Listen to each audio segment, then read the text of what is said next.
For the conclusion of this series, it only makes sense that I make a video on the only stage I have left to discuss. I began this series starting with the 1970s and have covered every other decade up to the present day, and I even made speculations on the future by comparing the 2030s to the 1950s. But if the 50s is acceptance and the 70s is the shock that resets the cycle, what defines the moment in between? This is the 1960s peace stage. And I believe it's possible that the 2040s will mirror this era in many ways. The peace stage is arguably the only stage of grief that isn't a stage at all, as it is post-grief. After the begrudging acceptance stage, you finally make peace. You overcome grief. Now, knowing that a new shock will eventually ruin this peace may seem like a contradiction, but that's just how tranquil the peace stage is. You can even make peace with the fact that the peace will end. You can make peace with the reality that you will endure each and every stage of grief all over again. That is making peace with life. In some sense, this might be the height of human consciousness, the best place to be in the cycle. You can see why I'd compare this vibe with the 1960s. Not only do people associate the 60s with abundant peace signs and an anti-war zeitgeist, but people also associate the 60s with mind-altering drugs and trying to reach higher states of consciousness. Even in more mundane matters, it seems like the family life was cozy and that people were generally the most happy during this time. I'm not saying that the 60s was perfect or some utopia, but compared to the many decades before and after, the 60s seems pretty idyllic. In the previous installment, I mentioned that each decade has a masculine or a feminine vibe, and a quality of either being youthful or elderly. The peace era seems to transcend this, almost sort of being a combination of all of these simultaneously. It's a unity of the sexes and has both the wisdom of the old and the innocence of youth. I'd say the peace era juxtaposes most interestingly with the bargaining stage, as they are opposite ends of the cycle, yet both have childlike whimsy. But whereas bargaining is the child alone, severed from connection, peace is the cohesive family unit. The child is integrated into a larger network. One in the bargaining era is left to their own devices, sometimes literally, and that era is known for its escapism. It's also more individualistic, and this lack of community leads to anxiety and uncertainty, which goes hand in hand with that escapism. One distracts themselves by playing games or buying stuff to fill the void. Someone in the peace era is quite the opposite. They are more integrated into the larger community. This goes hand in hand with my idea of art and entertainment becoming more boring, safe, and wholesome in the acceptance and peace eras, as one has less need for escapism. There is a saying that all great art comes from suffering. And if that is true, it follows that times without great suffering would also have less great art. While it's a bummer that entertainment will become somewhat irrelevant, it should be some consolation that this boringness will coincide with people becoming more content with life overall. So that is the silver lining. Would you rather have a healthy and stable society or a society that has Dark Souls 11? Now my more contrarian and Nietzschean side of myself might play devil's advocate and say that I'd personally prefer a time of greater suffering that pushes us to make more interesting works of art. But I think it's pretty obvious that most people, when push comes to shove, would choose stability and happiness over an artistic renaissance, especially if that artistic renaissance also meant living in times of great peril and strife. Now some of you might be wondering, wait a minute, Occulturation, doesn't this whole series debunk the American dream? How can you say that, and then say that in 15 years, we're gonna live in the 1960s 2.0? Isn't that a contradiction? For the record, I do think the American dream is in fact dead. I don't think that 1960s prosperity will ever come back, but that doesn't mean that the peace vibe won't return. It won't be identical with the 1960s, but it will rhyme with it. Some people took issue with me saying the 2010s was the Depression stage and comparing it to the Great Depression of the 1930s. Since sitting in an apartment full of pop figures doesn't quite evoke the same imagery as train hopping in the Dust Bowl, but the technological differences of these two eras are quite vast. Even with the same theme, decades 80 years apart cannot be identical. They can only rhyme. The 2040s can't be a carbon copy of the 1960s, but it can still mimic it in significant ways. I believe that community will come back in a major way in the 2040s. Going back to the bargaining of the early 2000s for a moment, it was the beginning of YouTube. And when YouTube began, their motto was broadcast yourself. It was all about the individual. Today, this is no longer the case. Social media is all about various communities, but these communities are quite polarized and at odds with one another. In 20 years, we've gone from self-centered creativity to warring factions purity spiraling online. So while we've gone from individualism to collectivism, we also live in divisive times.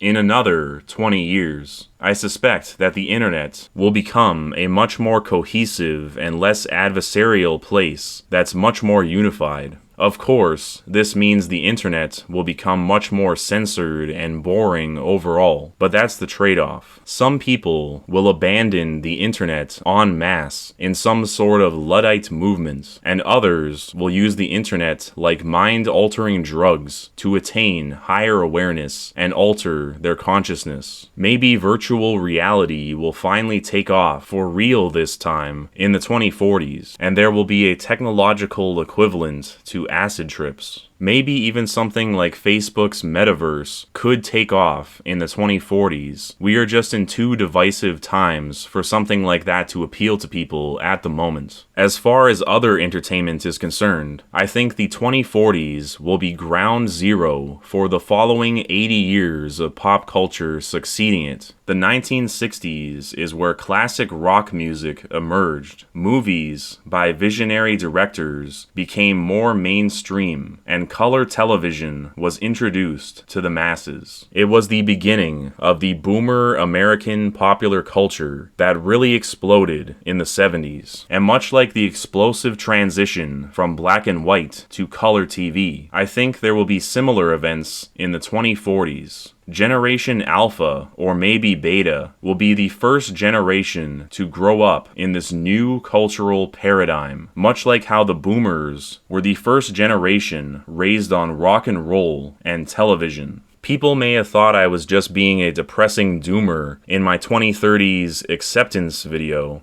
but believe it or not, I do possess some degree of optimism for pop culture in the future. I do believe the 2040s will be a new beginning, a new era of pop culture. And remember, the stages and decades bleed together. So yeah, there will still be some developments in the 2030s as well, much like how the beginnings of rock and roll happened in the 1950s. I just think that the cultural output of the 2030s overall will pale in comparison to the decades that come after it. Some people seem to be strawmanning my last video by saying I'm implying there will be absolutely no good art or entertainment in the 2030s at all, which isn't true. I just think that the cultural output of the 2030s will seem lackluster compared to what comes both before and after it. But I'm very much looking forward to the 2040s. I know that it's mostly instinct, and people will say I'm just coping and going off of vibes, and that's what everyone is ultimately doing, whether they acknowledge it or not. But I foresee great things in the 2040s. So let's compare this upcoming decade to the 1960s and see why I think that it's the most pleasant place to be in the entire cycle. We'll start with music. I'll briefly talk about 3 songs I feel exemplify the peace vibe. First, Raindrops Keep Falling on My Head by B.J. Thomas. Raindrops are falling on my head. This really evokes a peace vibe to me. He's saying, no matter what happens, he won't let it get him down. Nothing's worrying me. He refers to seeing red. Doesn't mean my eyes will soon be turning red. And the blues. The blues they send to meet me won't defeat me. Which are more or less akin to anger and depression, respectively, and that he won't give in to either of them. I'm never gonna stop the rain by complaining. Second, That's Life by Frank Sinatra. That's life. The title alone evokes the theme of peace, or at the very least, acceptance. This fine old world, it keeps spinning around. And much like the last song, it's about acknowledging problems and setbacks, but not letting them bother you. But I don't let it get me down. Third, Break On Through to the Other Side by The Doors. Try to run, try to hide. The Doors are named after the Aldous Huxley book, The Doors of Perception, where Huxley himself is a test subject for various drugs, and The Doors, as a band, are associated with similar themes. But with my theory in mind, I like to think of this track as breaking through to the next cycle, leaving peace behind and embracing the next shock era. Break on through to the other side. The peace era is all about letting the chips fall where they may, going with the flow. Oh, yeah! As for movies and television, one trend that I've noticed in the 1960s is that movies from this era have very low stakes that are comedically exaggerated. It's not that there isn't any conflict in these films, but it's usually pretty trivial. Instead of being life or death large-scale conflicts like war or an ultimate battle between good and evil, the plots in 60s movies are often about a petty feud over money or a sports game. For example, I watched a 60s film called Blackbeard's Ghost, and the movie was about Blackbeard helping a school's coach to get his team to win. Come join the Moody Stones, lad! We'll raise your very spirits! The stories in 60s movies are trivial and quaint. By contrast, 2000s bargaining era movies are very large scale and high stakes. 1960s peace era movies have extremely minor problems, which on one hand might make them seem dull and uninteresting, but also make 60s movies quite cute and wholesome. Another couple examples of 60s movies with low stakes yet exaggerated plots are It's a Mad, Mad, Mad, Mad World, where a bunch of travelers are trying to find someone's buried money, and things get pretty ridiculous.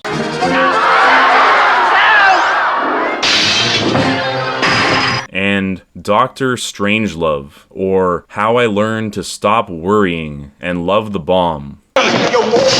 Gentlemen, you can't fight in here. This is the war room. Which, despite in theory sounding like it's high stakes, as it is a Cold War themed movie, the entire film could not treat this premise more casually. He ordered his planes to attack your country. Well, let me finish, Dimitri. It mostly consists of petty bureaucracy and people bickering in a boardroom. Even with the potential of nuclear Armageddon on the horizon, the 60s can't be bothered to get too stirred up about it. The part of the title, How I Learned to Stop Worrying, basically sums up the peace era in a nutshell. I want to address a potential misconception about this series. I'm not saying that the 2040s is going to be all sunshine and rainbows. This series is more about people's reactions to life rather than the actual reality on the ground. As I already touched on, the 1960s was during the Cold War, but the Cold War took place over several decades. In the following disbelief of the shock and denial eras, the outlook was quite different. The 1980s attitude towards the Cold War was a puffed up chest, patriotism, and an itching for a fight.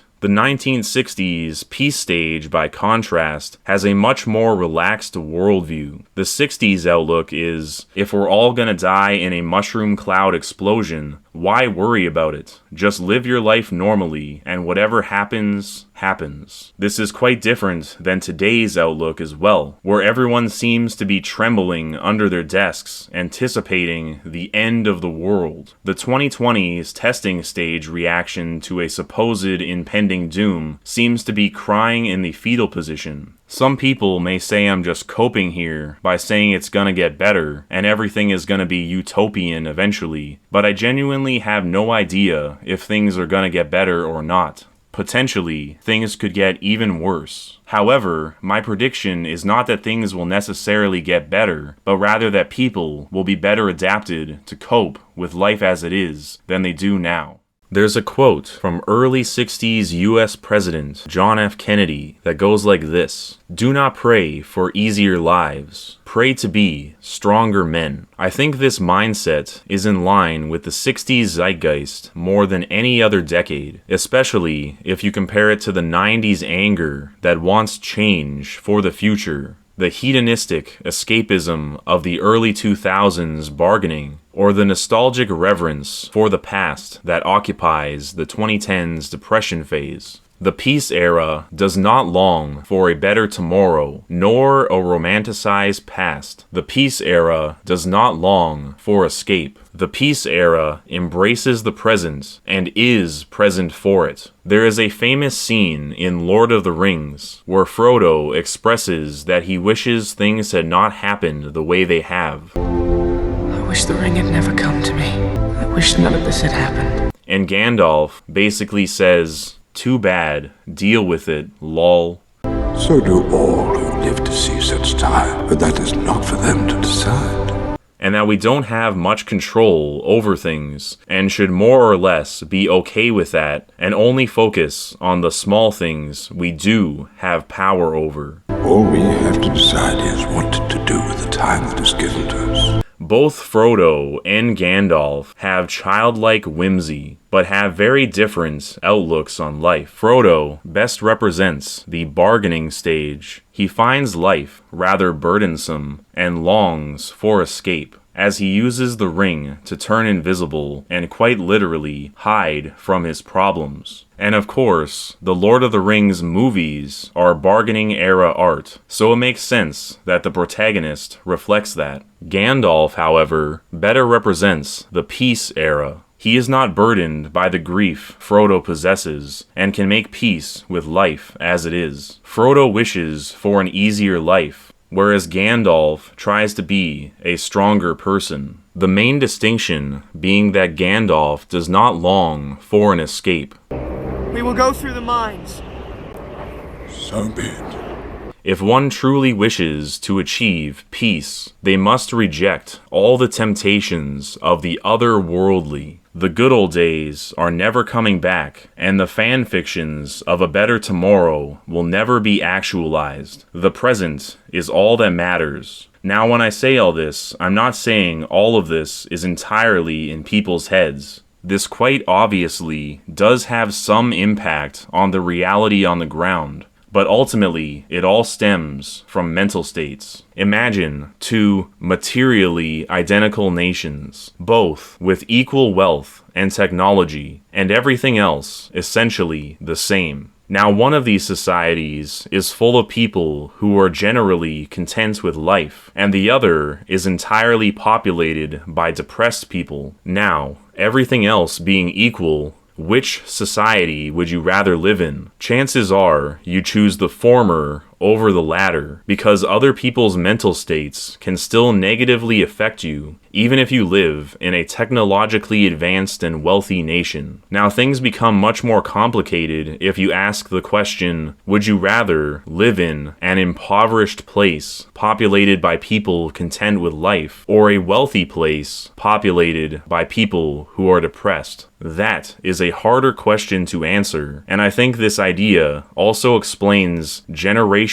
resentments and confusion. There are some older people who grew up in worse economic situations than their children, and they are surprised when younger people are depressed, despite having grown up in better economic conditions than they did. But wealth and technology are not the only factors. The older person likely grew up in times where there was greater community and people were generally better equipped to deal with life. The younger person, on the other hand, grew up more isolated and atomized amongst a bunch of mentally ill peers and often mentally degrading older people around them as well, all of whom are not equipped to deal with the current pressures of life. Unfortunately, having the latest gaming console or a college fund does not magically remedy these issues. When you live in times when the average young person is prone to mental breakdowns, and the average older person is increasingly more and more out of touch with the youth, this is a recipe for dissatisfaction with life. This causes a feedback loop where people become more mentally unstable over time due to entropy, and this also makes life more unpleasant overall for everyone. However, the good news is, I suspect we've already surpassed the worst of this. I think the mass hysteria around 2020 was the peak of this phenomenon. I think people will begin to become more mentally stable going forward. I think millennials and Zoomers will have a greater understanding of the upcoming generation's issues than boomers and Gen X do. And I also think that Generation Alpha and Beta will grow up being much more mentally stable than millennials and Zoomers were. Throughout this series, I have compared each decade to a genre of fiction. I will recap. The 70s was sci-fi. The 80s was fantasy. The 90s was like action movies. The early 2000s was superhero and comic book media. The 2010s was post-apocalypse/zombie media, and the 2020s is the multiverse, as well as a collage and compilation of all the previous decades. As for the 2030s, I didn't outright say it, more so just implied it, but I think the soap opera will sum up the acceptance era. I think media will become much more melodramatic, and this melodrama also applies to the previous acceptance phase as well, the 1950s. As for what genre of fiction will best suit the 2040s, I'd say it'll be comedy, specifically lighthearted and slapstick type of comedy, wholesome and G-rated comedy, as opposed to the more juvenile and raunchy R-rated humor of the early 2000s. Comedy was the theme of the 1960s. It is by far the most lighthearted theme of all the decades, and that reflects the peace era quite well. It is quite carefree and childlike. Bargaining era art has the vibe that it is made by kids, and peace era art seems more like it is made for kids.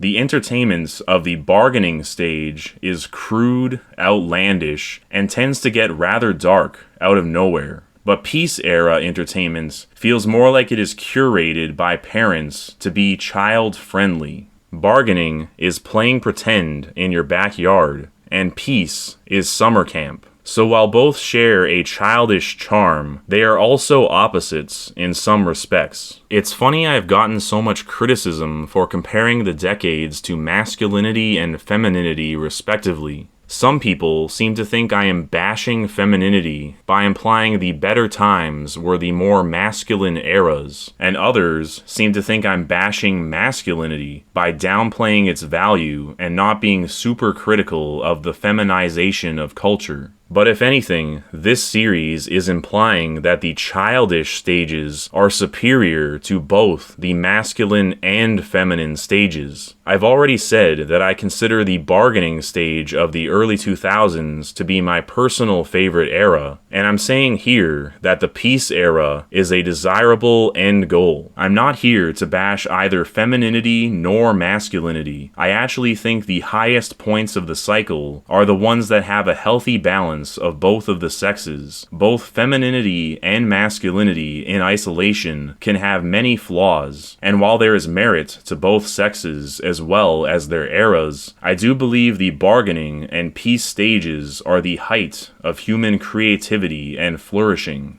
Interestingly, this is somewhat reflected in Nietzsche's three metamorphoses, which are the camel, the lion, and the child. The camel represents carrying the baggage of other people, adopting their values and adhering to their dogma, being an obedient follower. The lion stage is much the opposite, being adversarial and deconstructing that dogma, challenging everything. The issue with this is that it can only destroy and does not create, and thus it leads to nihilism. The child stage is where one creates anew and does not sheepishly follow dogma nor nihilistically reject everything, but instead builds their own values. Very interesting choice to have the child represent the highest point of human consciousness, as it runs contrary to our more common sense notions that we must grow up and leave childish things behind. But are the people who hold such notions well-rounded and mature people? No. On the contrary, they tend to be rather bitter, angry, and depressed people. And that alone speaks volumes. Their hostility to childishness is not coming from a place of maturity. In fact, if you look at the teenage stages of anger and depression, they are much like the lion stage, nihilistically deconstructing everything. And if you look at the adult stages of denial and testing, they are more like the camel stage, bearing the weight of responsibility and dogma and telling themselves everything is fine, or that everything will be okay, and needing these sentiments to be true in order to not have a complete mental breakdown. Paradoxically, the ones who are the most mature are the ones who embrace some sense of childishness rather than rejecting it as if they are above it. What's interesting is that the three metamorphoses concept was from Friedrich Nietzsche's Thus Spake Zarathustra,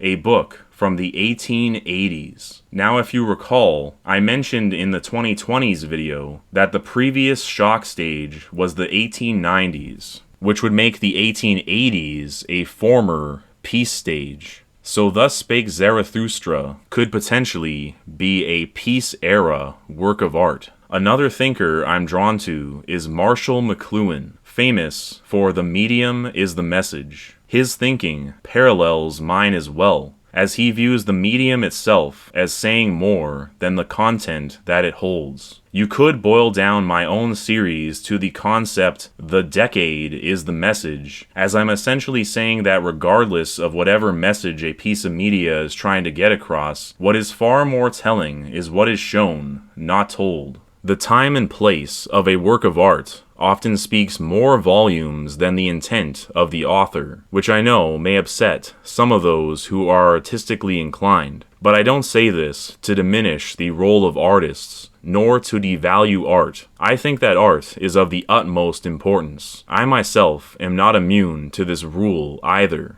My entire Stages of Cultural Grief series itself is a testing work of art. It is a collage of all the past decades and explores the multiverse of possibilities. It is just another example of 2020's media. I find it very interesting that these two thinkers I seem to admire, and who have possibly influenced me the most, seem to represent the two former peace eras of the 1880s and 1960s respectively. respectively. I sincerely hope that I am still creating stuff in the 2040s, as I have a hunch that might be my time to shine. To end this massive series on a positive note, no matter what regime we end up living under, no matter what tragedy may befall us, no matter what conditions we have to survive through, life will go on. Art will continue to be created.